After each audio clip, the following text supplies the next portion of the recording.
Harakati wa Free Kenya Movement linaendeleza kampeni ya kukusanya saini milioni 1 ili kufanya marekebisho ya katiba yanayonuia kupunguza gharama ya maisha kwa kuondoa kodi kwa bidhaa za msingi. Mwenyekiti wa kundi hilo Bob Njagi amesikitishwa na hali ngumu ya kiuchumi anayosema inashuhudiwa nchini, akibaini kuwa wananuia kuhakikisha bei ya vyakula na bidhaa muhimu za matumizi imeshuka. Free Kenya everywhere, everywhere. Free Kenya.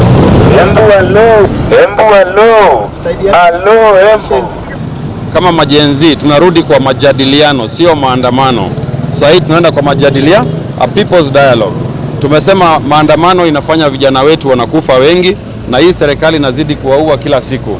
So tunaambia majenzi sasa waandamane na hii referendum.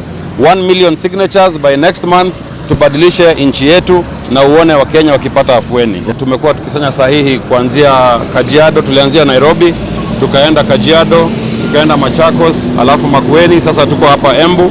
Kesho tutakuwa Kakamega na ile timu ya kina Sifuna na Babu, tunaenda ku launch hii referendum kule Kakamega. And we are hoping that the people of Kakamega are also going to support this initiative. The constitution allows us under Article 257 to actually do a referendum to ensure that ile kitu tunataka itapitishwa. Sababu tumengoja kwa muda mrefu sana. This is 4 governments we have had. Tumekuwa na government ya Kibaki 3 years, tumekuwa na Uhuru mara 2 na tumekuwa na Ruto.